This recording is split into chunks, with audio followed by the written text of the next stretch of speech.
apologize in advance if this review is not up to my usual standard, but I'm trying really hard to get caught up on the questions that I have. In fact, ever since I posted my first Q&A yesterday, I already have another fairly large stack of questions to go through, and I still have the list of questions from my previous video several weeks ago up till recently, and that I'm trying to push through. So I am very tired and I'm very exhausted. I just got curb stomped here at work. But I'm going to try and push through these and give them as much of an intelligent response as I'm capable, given the circumstances. So, I'll go ahead and pull up the list here. Gosh, how far down did I get to? Whoops, I went too far. Here we go. First question I was asked: what is your opinion on what's called fan fiction these days? Now, I admit I personally tend to use fan fiction, the term, to describe two completely separate things. One, we have, let's just say it's a derogatory term, and the reason for that is it's essentially tripe, for lack of a better way to put it. It's really poorly designed, poorly edited. It's almost always self-insert fantasy fulfillment, which I don't particularly find interesting to read.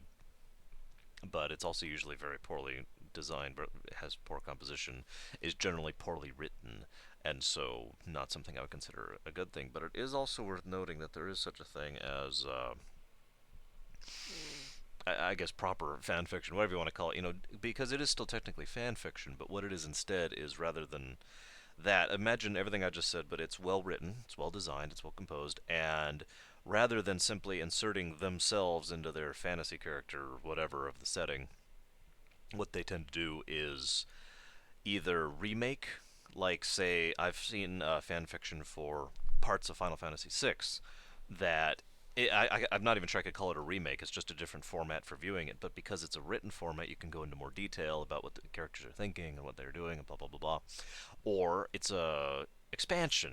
Like, for example, using FF6 as an example again, I've seen stories that were fairly well written that kept going after the end of the story ended, or for Final Fantasy IV, or for Mega Man, or for Harry Potter, or whatever.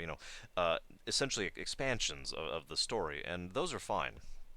Ultimately, it all comes down to how well written it is, in my opinion, and so I try not to use that term excessively. Lord knows I'm guilty of fan fiction as well. Whether it's good or bad, I guess, is up for someone else to decide, but you get the idea. Next question. You seem to be a big fan of Dragon Age. Are you planning on watching the animated movie? Now, I'm assuming this is referring to the one that revolves around Cassandra. Now, I'm not generally into watching things, and that sounds weird, but I'm actually phrasing that wrong. I usually don't have time to watch things. I can usually make time for video games, because video games are an interactive media that I enjoy greatly and are very enjoyable.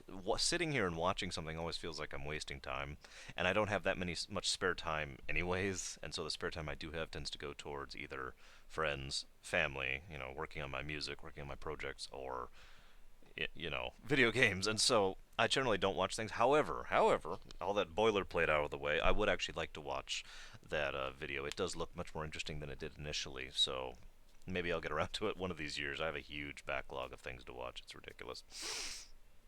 Next question. If you were to choose the setting of Elder Scrolls 6, where would it be and why? I have this weird feeling I've answered this question already. Maybe I'm just having deja vu. But I would pick the Somerset Isles as my second choice, or I guess my third choice, because the background, the lore, the politics of that region are just interesting to me, and I enjoy that. But much more interesting would be Elsewhere. Not 100% sure I'm pronouncing that wrong. Or finally, my top choice would be the Black Marsh, which seems a very, it's been described as very fantastical, a very alien region, and I would love to see, a return to that kind of high fantasy thing like Morrowind had. Also, it would be a wonderful chance to get more into the Khajiit and the Argonians, respectively. What is your opinion on FF11, and have you played it since the Abyssia expansions? Or is that Abyssia? I'm not sure. I did actually used to have one of my MMO to play reviews up for FF11. I tore it down when I tore down all the other negative reviews I had. But honestly, the sentence, I actually wrote this down. The one sentence I really would describe FF11 was, it's a game I wanted to enjoy, but it never met me halfway, if you know what I mean. I loved the story, I loved the mechanics, I loved the idea of the classes and all that, and it just felt like such a pain to push through.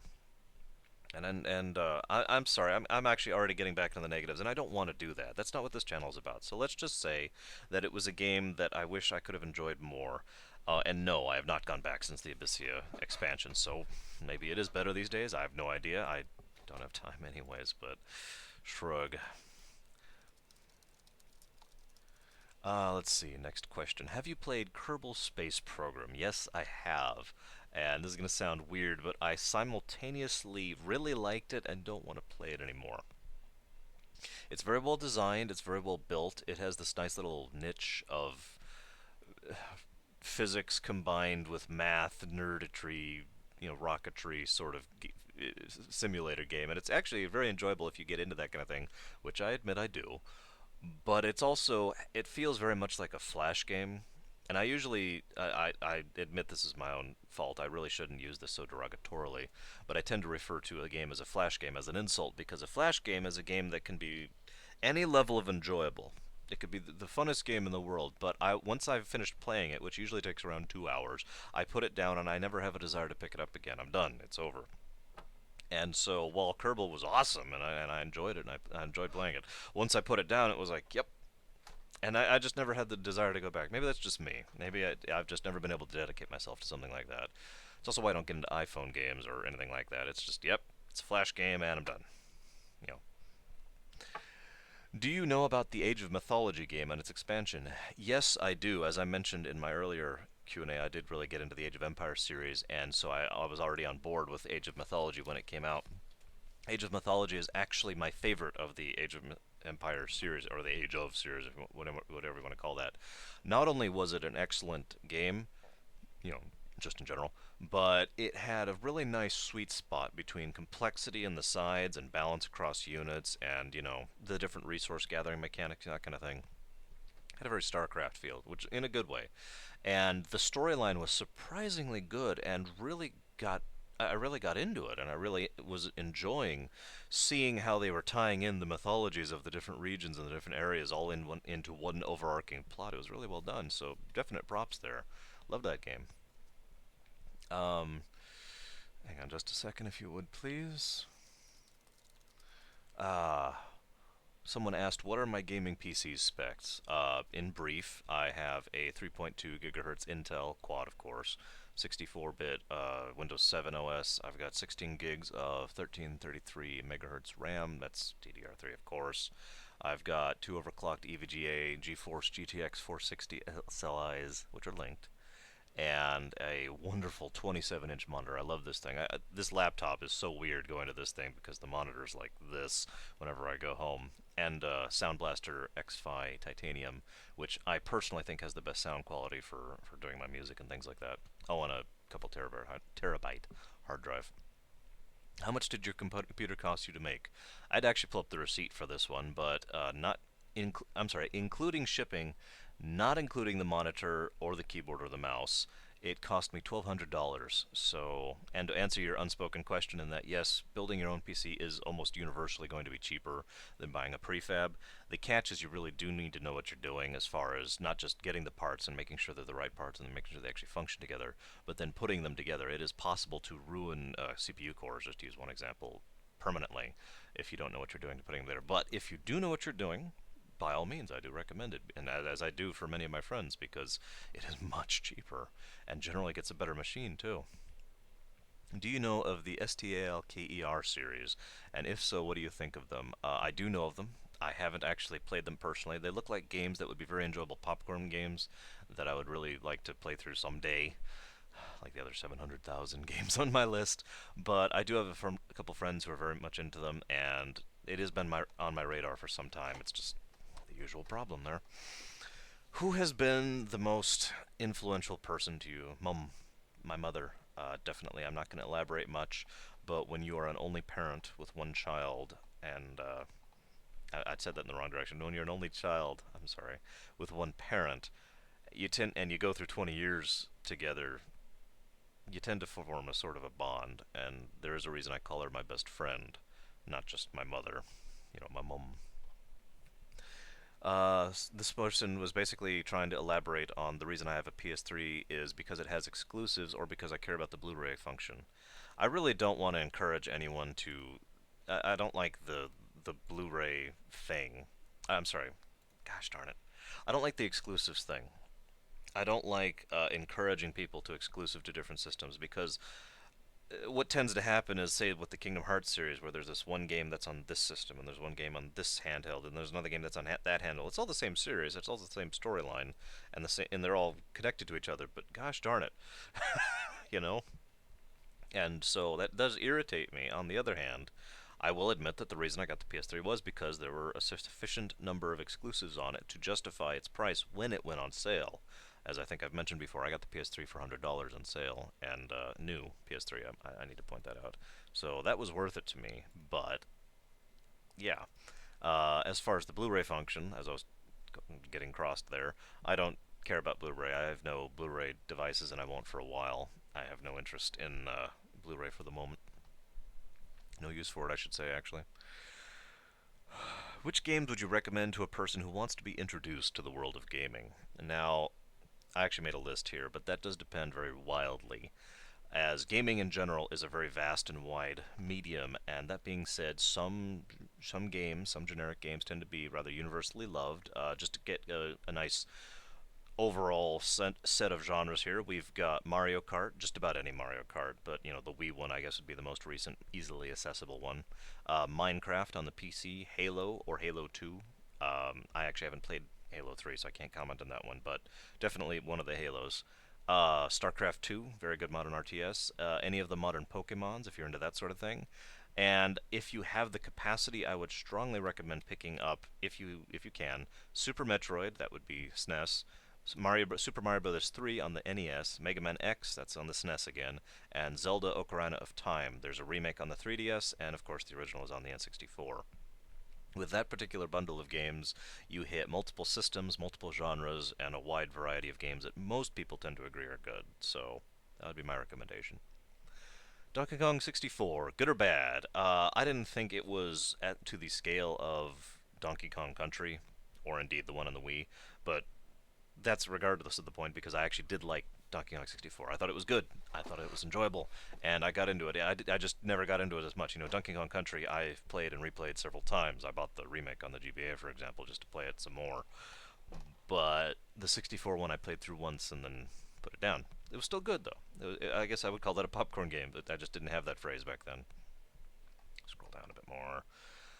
Who is your favorite video game character of all time? I remember this one because I spent like 20 minutes thinking about this one, and I came up with a huge list of people, uh, such as Kefka, arguably one of my favorite villains of all time. Alistair, a very human character with lots of depth, surprising amount of depth, really. Samus, because it's wonderful to see a strong female character who isn't treated as though her gender matters. Not counting Other M, we don't talk about that, and just dozens and dozens of other ones. But if you held a gun to my head and said, who's your favorite, I would probably say Mario. And the reason is, there's a reason I call that phrase the Mario, is because Mario is the guy who will go way out of his way to a haunted island and fight a dragon and go through a keep and defeat the Pirate King. And I know I'm mixing this up a little bit, but he'll go through hell and back to help someone with the most minor thing without a question or hesitation. It's not even a matter of, if anything, reward. No, no, no. Why would I need a reward? I'm here to help. And that comes out a lot in the Mario RPGs, which are some of my favorite of the RPG of RPGs in general. And so I really enjoy Mario as a character, especially when he has that characterization about him. Paper Mario 2 is probably my favorite example of that right off the top of my head. Paper Mario would be another excellent one, but let's move on. Do I believe it takes away from the game itself by having people watch rather than participate in the unfolding storyline? I had to chop this question down a bit because this is another lengthy one, but essentially talking about the excess of CGI and cutscenes rather than more interactive thing like, say, Mass Effect does or Dragon Age or any of the other games like that. Now, I am of two minds here because there is a style of video game that amounts to interactive movie. Final Fantasy 13 would probably be the best example I could give of that. And as far as a game that can do that and still actually be enjoyable. I still did enjoy FF13. I've defended it many times. It was still the worst of the FFs, or I guess I should say the least good, but I still defend it because it was still enjoyable. It still had a good story. And what you were doing was effectively an interactive movie with some interesting combat and a unique take on individual tactics like that. but it was still doable. But I do prefer, that being said, that we could pull things back and get a little more moderation going on and have more of the Mass Effect or the Dragon Age series thing going on, and just get rid of this flood of CGI heavy games. It's great that your CGI is amazing, but I much prefer having the in-game rendered engine cutscenes that I can interact with, because it's less jarring. First of all, it feels more concrete, to go with the first point, and of course, because I can interact with them, because I can change the cutscene as it goes. There's, interactive medium we're talking about here. So, next question: are you familiar with the game Longest Journey and its sequel, Dreamfall? Now, I do believe this is a first for me, because when I was first asked this question, I was writing this list down. I had to go look that game up. I think this is the first time someone has asked me about a game I hadn't heard about. I could be wrong, but either way, I looked into it, watched some videos, watched some reviews, did all that, and I have to say, uh, based on what I could tell, the game looked interesting, and the biggest problem, and indeed what the original questioner was asking about, was there's this cliffhanger ending, and the series has never been continued. Now they're talking about doing a reboot or something like that, which hopefully they'll get on with that, but or at least a sequel. End the story, because when you do the cliffhanger thing and there's no continuation, that just bugs the crud out of me. And I hate it when they do it, and when anything does that, TV, movie, video game, you know.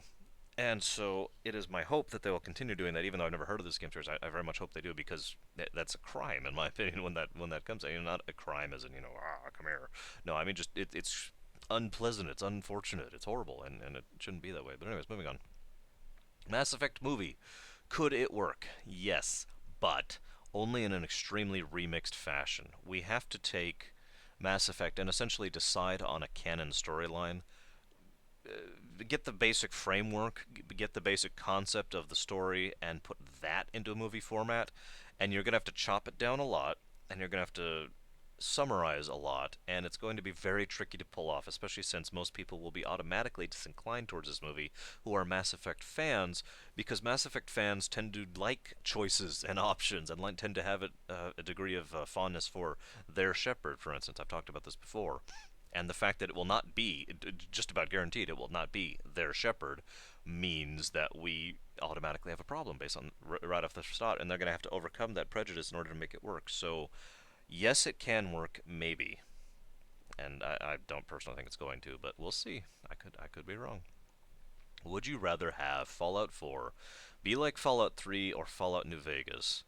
Now, I've thought about this one for a while, especially when I first got this question, and honestly, my end up answer was both, and not both at the same time. I mean, both of them equally appeal to me, because what this is about is post-apocalyptic versus post-post-apocalyptic, as in when you are trying to rebuild society and actually become a proponent in restructuring civilization into an actual format that can function again, like Fallout 3, and saving the world, and getting the water flow and getting the resources, or being a guy who is functioning in a society that has already gone through that process and once again exists as a civilization, as with New Vegas. So both of them have their upsides, both of them have their downsides. The game style, in terms of play style, in terms of role playing, in terms of how you approach the game, everything is different between the two of them, and they both appeal to me for what amounts to the exact opposite reasons. As I've said before, I don't consider Fallout New Vegas or Fallout 3, one or the other, better than the other. I consider them both equally very good games. So I hate to cop out on this, but I'm afraid I'm going to have to say I don't know. Both of them sound very appealing to me. I'm sorry. Pardon me, I have an alert here really quick.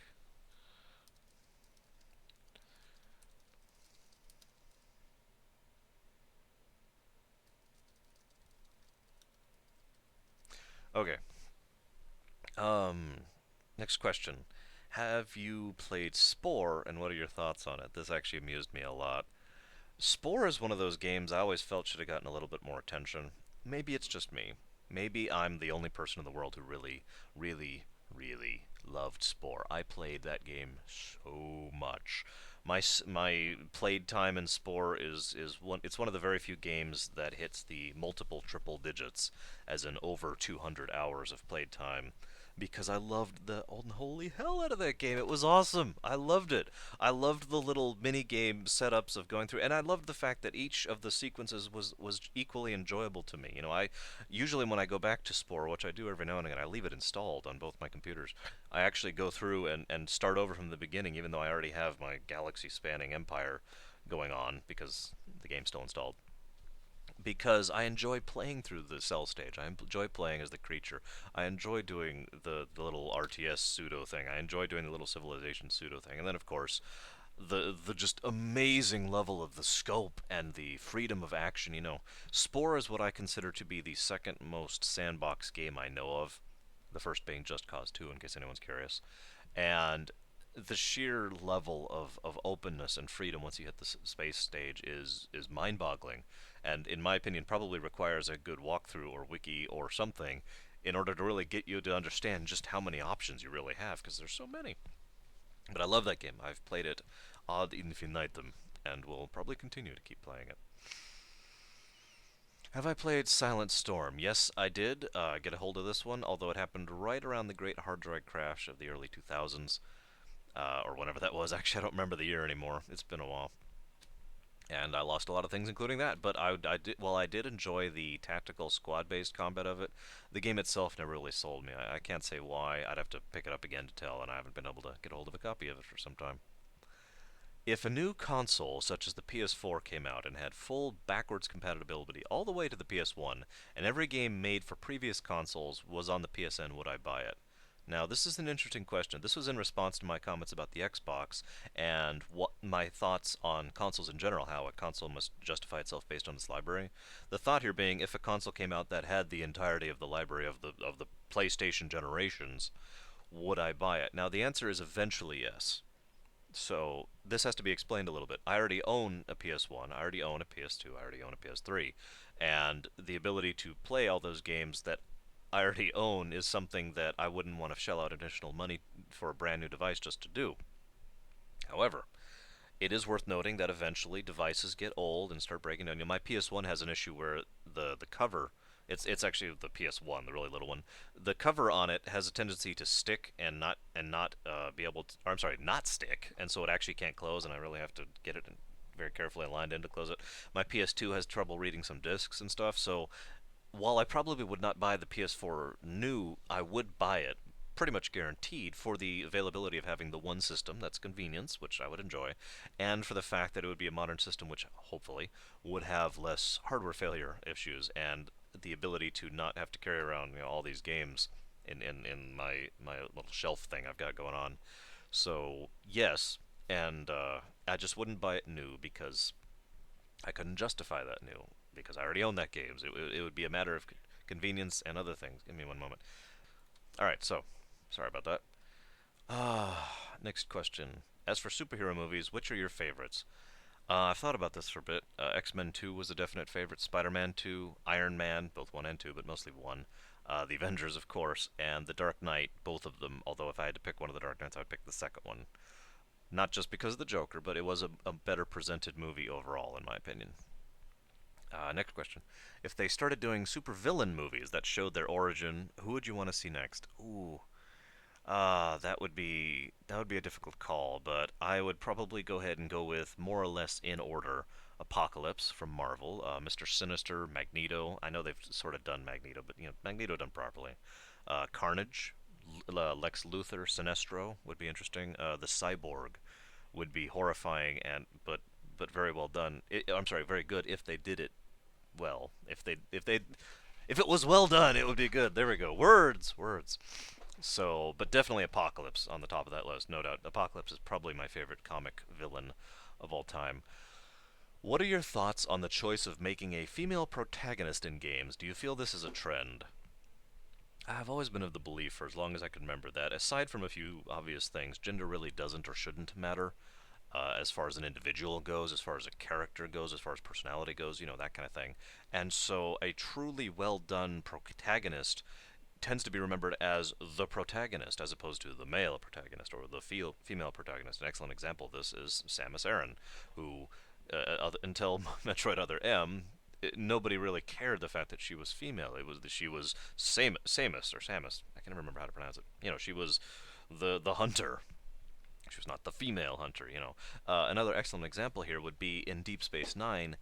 Benjamin Sisko was the captain, not the black captain, the captain. Yet, if you follow me here, and I've always been of the mindset that that's how it should be, as opposed to say Voyager, where Janeway was the female captain, and they kept emphasizing that just to try and let's not get into that. Point being, to get back to your question, I do think having a strong female protagonist is a good thing, as long as it's done properly, as I just mentioned, and I do think it is something as a trend that has been continuing.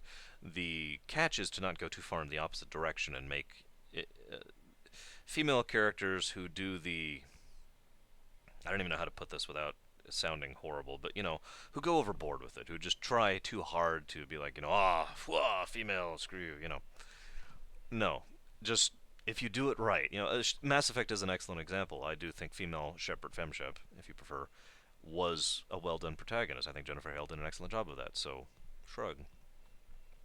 Let's go ahead and go to the next question here. Um,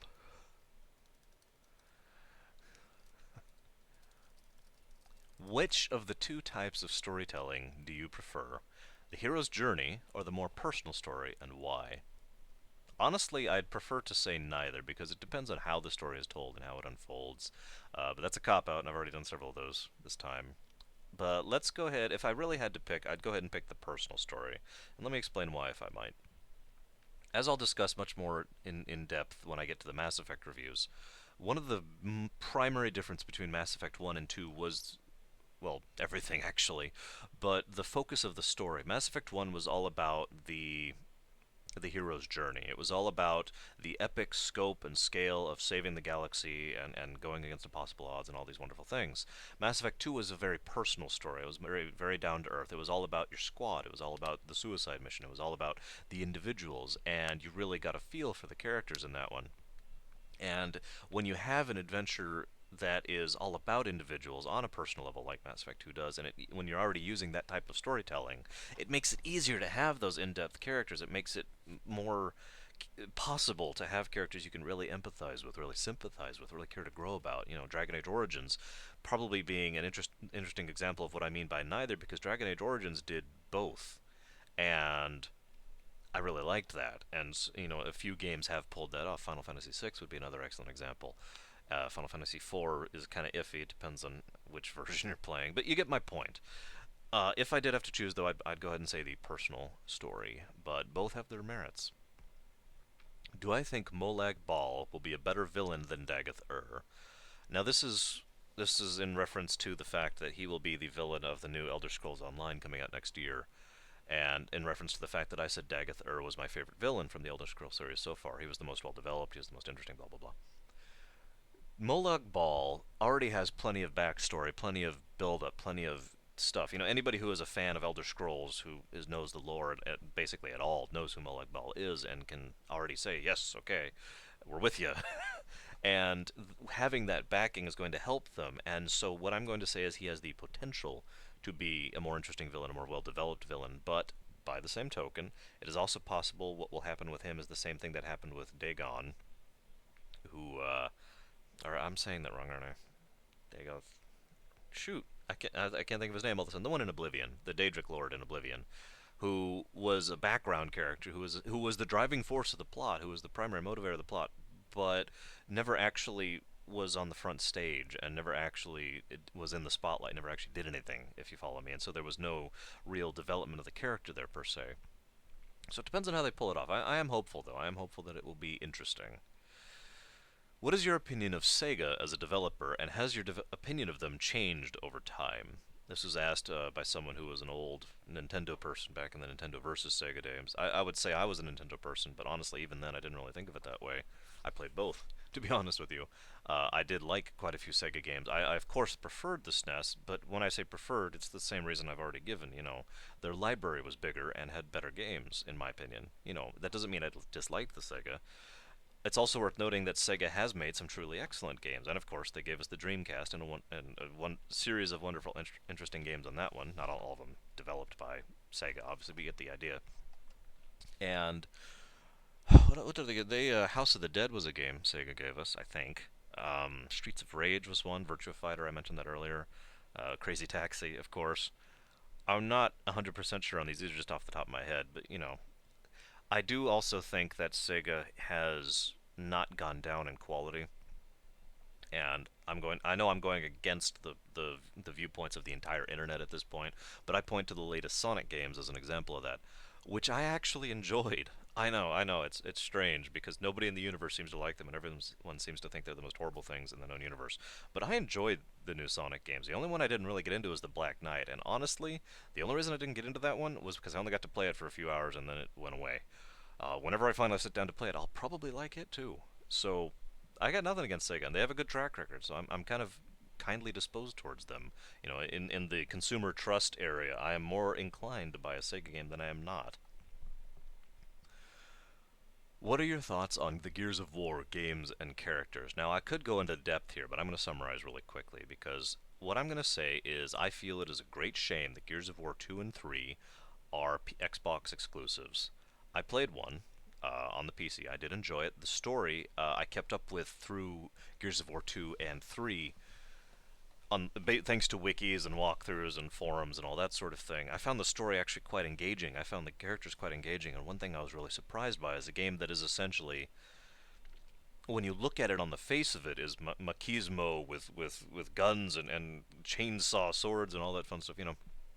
Had really powerful character moments, had really powerful in depth and emotional impact in some of its scenes, and that was kind of surprising to me, to be completely honest with you. But I was pleased to be surprised. I enjoyed that, and that's one of the reasons I kept going with the series.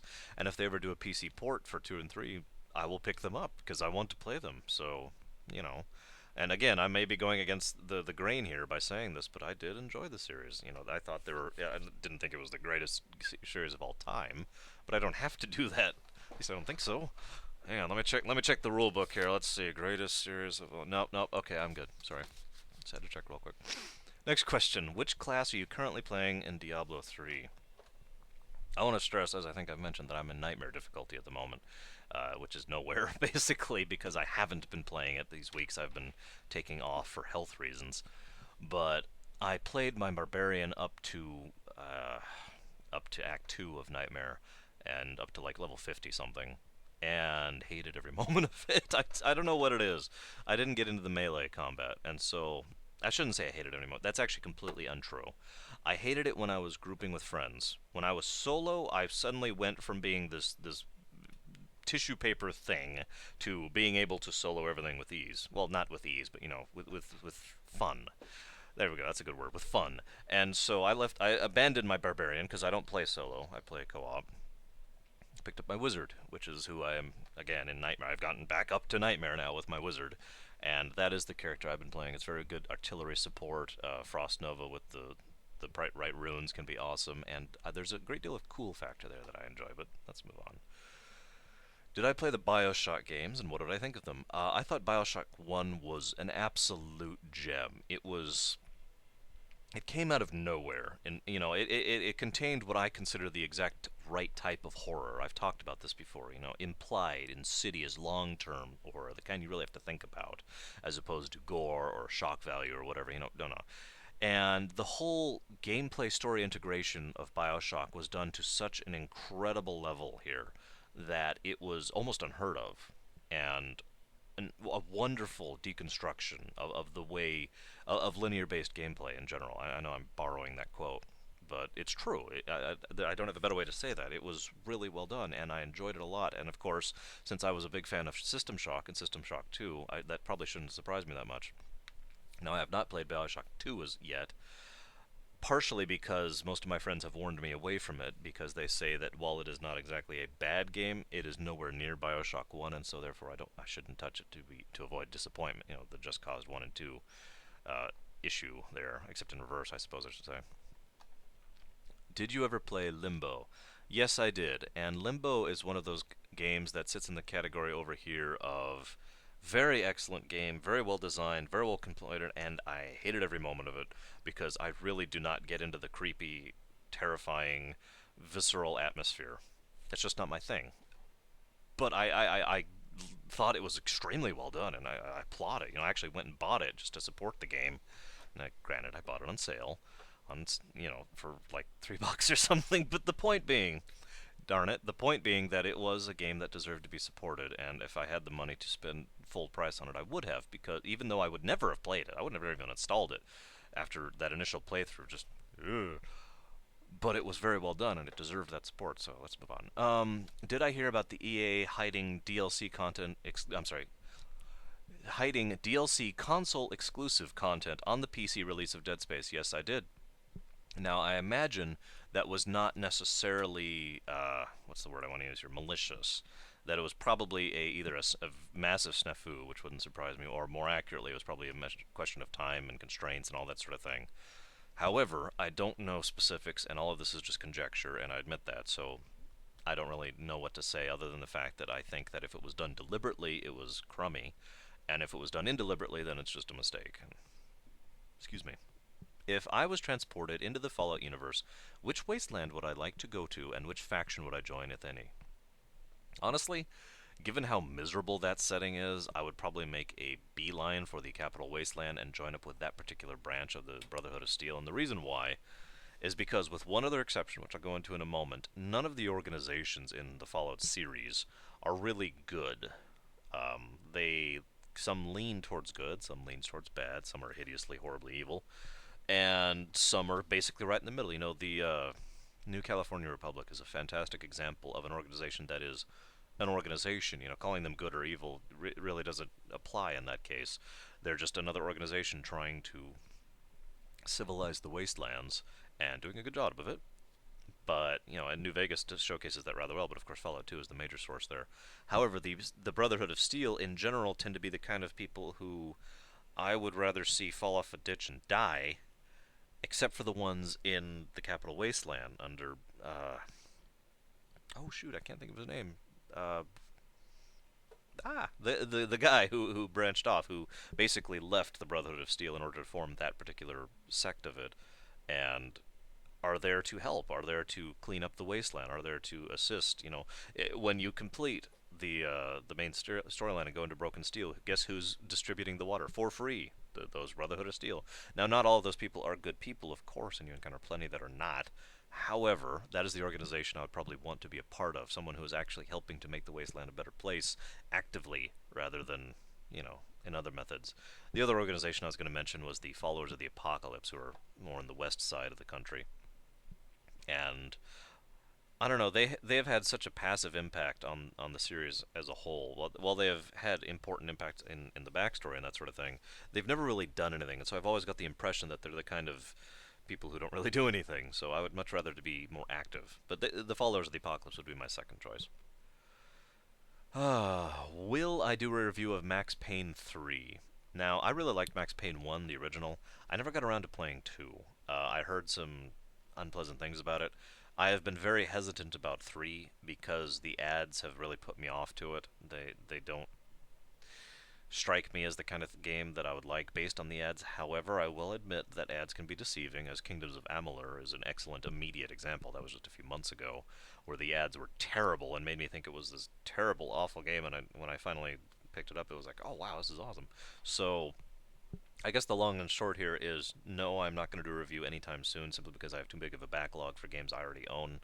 But I will put it on the second tier of the request list for games I don't own but do plan on buying at some point. Will I add Twilight Princess to the review list? That would be Zelda Twilight Princess. And yes, yes, yes, and yes, I will. I could talk about that game for quite a while, and I know I am probably one of the only people who does not who one of the only people who feels this way. But Twilight Princess is actually my personal favorite of the Zeldas, or it is so close to be actually tied with one other, which would be Link to the Past, by the way. So I would love to talk about that game, and it's on the list. Have I ever played Res HD, or Children of Eden? Of the three, I played Res the original, and I enjoyed it for a time. It was a good game for the circumstances, since I didn't own the Dreamcast. I think I mentioned this before. Actually, I didn't mention the Dreamcast, and all the Dreamcast games I played were at a friend's house, and I used to go over, after school every now and again.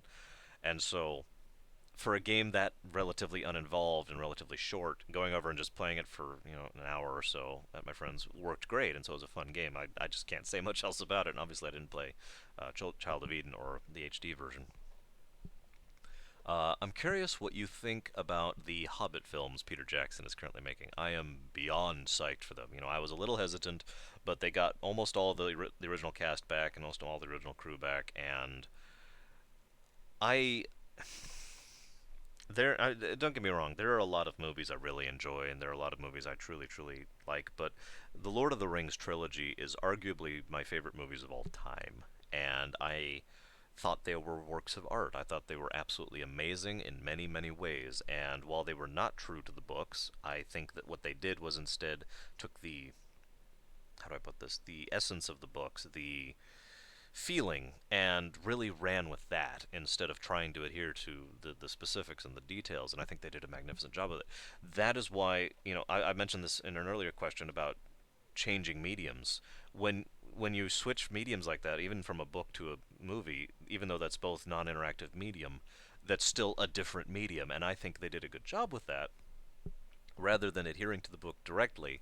Jurassic Park would be another excellent example I thought of that, where the movie was based on the book, but overall it was an excellent movie.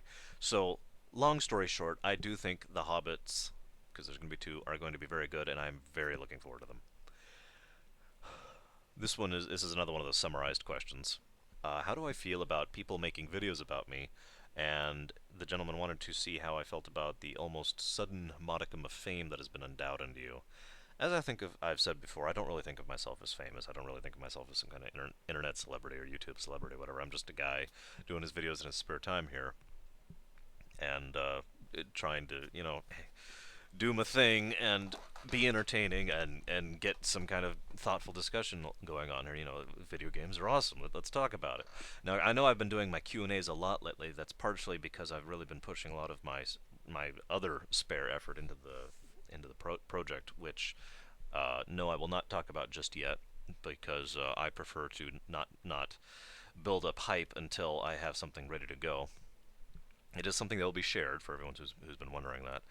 But long story short, I don't really think of myself that, and I don't really I'm basically flattered that people do these videos about me. Like the Ivan individual who was doing the music video and the edited version of me talking, which actually had interesting stuff in here going on instead of just me yammering on.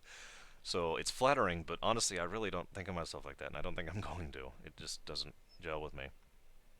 Ignoring the game library part of the equation, so let's just remove that over here. Thinking purely in terms of the console, what do I think of the concept Nintendo has with the tablet controller for the Wii U?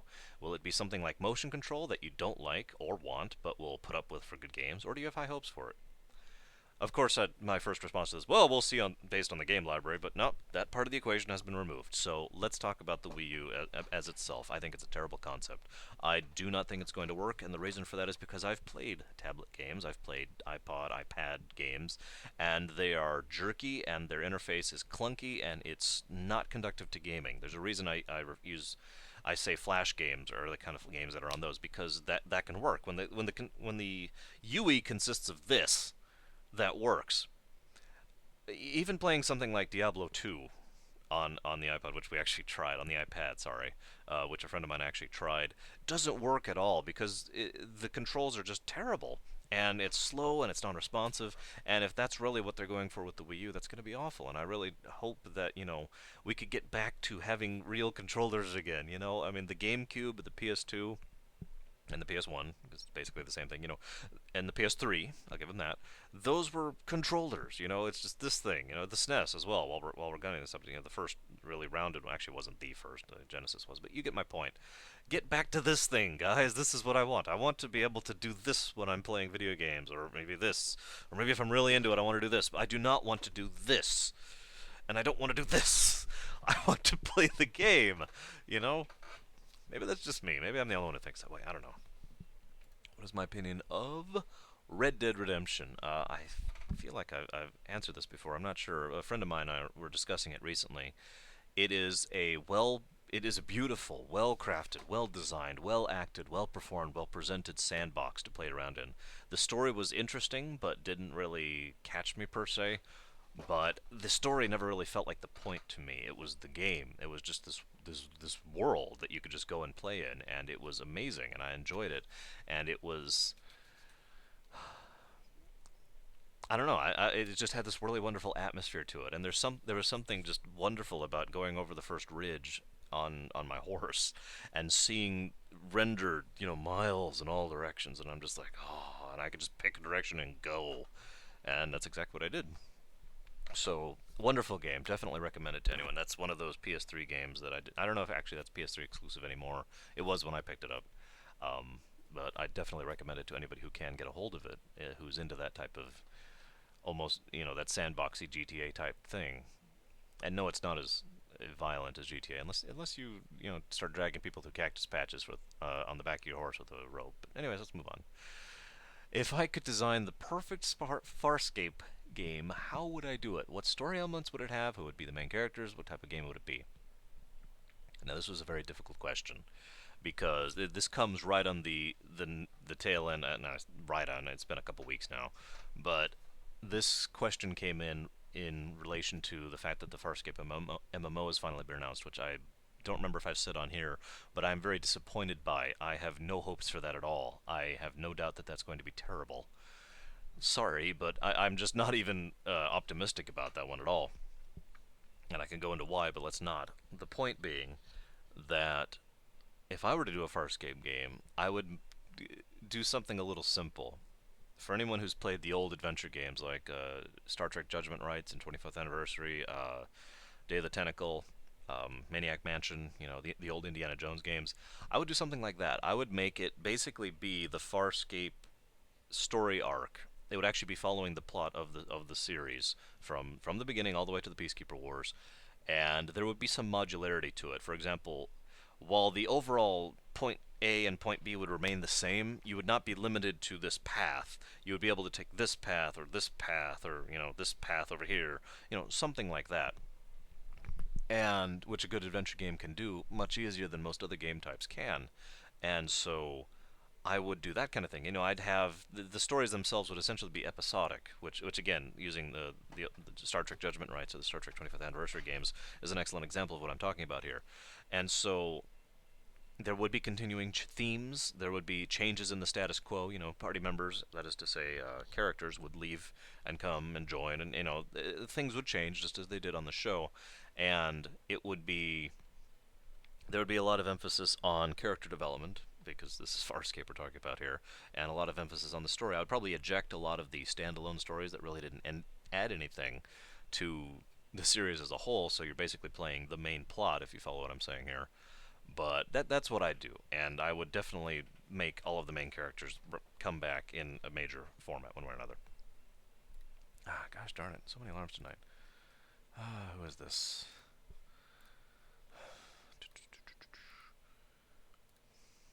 Goodness.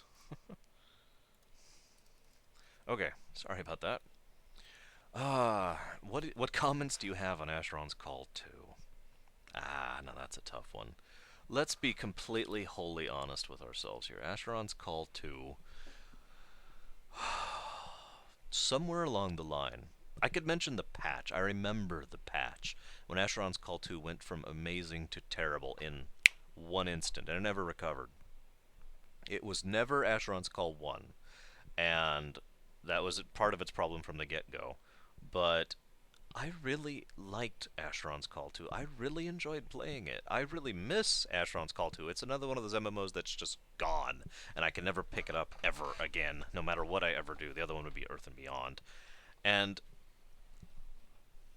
while the graphics had the delayed and the ice problem, which is difficult to just explain, but anybody who's seen it or played it knows what I'm talking about.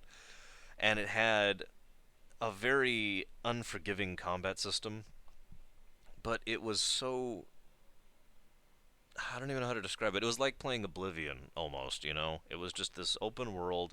There were the quests, there were the instances, and there was the story as you progressed, and There wasn't a lot of heavy characterization. It was just something you played for fun. And at the time, that's what I wanted, because at the time I was playing several other MMOs, including Asheron's Call 1, my quote unquote serious MMO at the time. But having this just, I want to go just play and have fun MMO, which is what AC2 was for me, was awesome. And the dynamic music worked, and I really enjoyed a lot of the class mechanics they came out with, and just blah, blah, blah, blah, blah.